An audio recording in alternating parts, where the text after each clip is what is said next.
नमस्कार दोस्तों, welcome to Diana tales. आज के इस वीडियो में हम लेकर आए हैं आपके लिए छठ पूजा की पावन कथा। छठ पूजा का महत्व हमारे सनातन धर्म में अति विशिष्ट है। इस पूजा में सूर्य देव और छठी मैया की आराधना कर परिवार की खुशहाली और समृद्धि की कामना की जाती है।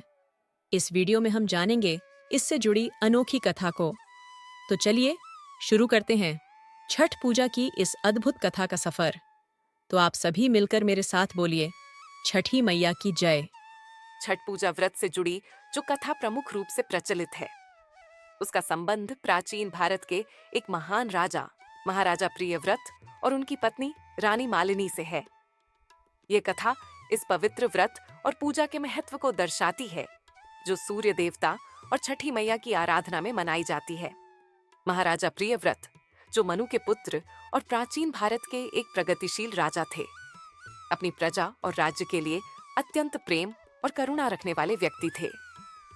लेकिन उनके जीवन में एक कमी थी, उनकी कोई संतान नहीं थी। यह उनके लिए अत्यंत दुख और चिंता का कारण था, क्योंकि बिना संतान के उनका वंश आगे नहीं बढ़ सकता था। महाराजा और उनकी पत्नी रानी मालिनी संतान सुख की प्राप्ति के लिए व्याकुल थे और इसके लिए कई यज्ञ और पूजा कर चुके थे, लेकिन उन्हें सफलता नहीं मिल रही थी। इस इच्छा की पूर्ति के लिए एक दिन महाराजा प्रियव्रत ने महर्षि कश्यप से सलाह ली। महर्षि कश्यप ने उन्हें एक विशेष यज्ञ करने का सुझाव दिया, जो संतान प्राप्ति के लिए उपयोगी था। महाराजा और रानी ने महर्षि के मार्गदर्शन में यज्ञ का आयोजन किया और भगवान से प्रार्थना की कि उन्हें एक सुपुत्र का आशीर्वाद मिले। यज्ञ के फलस्वरूप रानी मालिनी गर्भवती हो गईं और दोनों राजा रानी ने खुशी के साथ अपने होने वाले संतान का इंतजार किया। लेकिन दुर्भाग्यवश जब रानी मालिनी का प्रसव हुआ तो उन्हें एक मृत शिशु प्राप्त हुआ।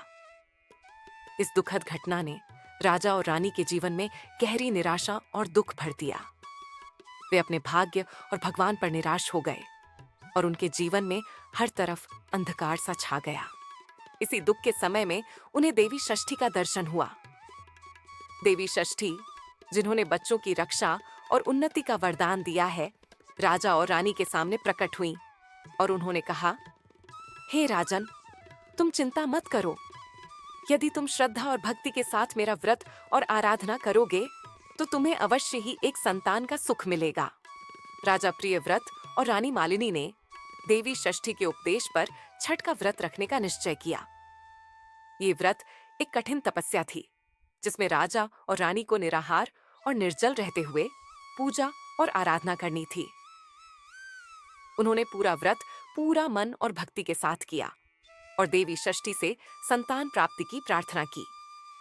कुछ समय बाद देवी षष्ठी के आशीर्वाद से रानी मालिनी ने एक सुपुत्र को जन्म दिया और इस तरह राजा रानी के जीवन में फिर से खुशियों की बहार आ गई। संतान प्राप्ति के साथ उनकी वंश परंपरा आगे बढ़ने लगी और उनके राज्य में सुख शांति का वास हुआ। इस घटना के बाद देवी षष्ठी और सूर्य देव की आराधना और छठ का व्रत करना एक पवित्र परंपरा बन गई। आज भी लोगों का यह विश्वास है कि जो कोई भी छठ पूजा का व्रत सच्ची श्रद्धा और भक्ति के साथ करता है, उसकी मनोकामनाओं की पूर्ति होती है। इस व्रत में लोग छठी मैया और सूर्य देवता की पूजा करते हैं, जो जीवन और प्रकृति के प्रधान तत्व हैं।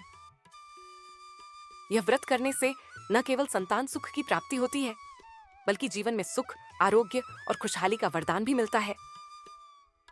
छठ पूजा में लोग 36 घंटे तक निर्जल और निराहार व्रत रखते हैं और सुबह और शाम सूर्य को अर्घ्य देते हैं। यह व्रत और इसके विशेष नियम और परंपरा आज भी उन प्राचीन कथाओं और भावनाओं से जुड़े हैं, जो महाराजा प्रियव्रत और रानी मालिनी की कहानी में दर्शाए गए हैं।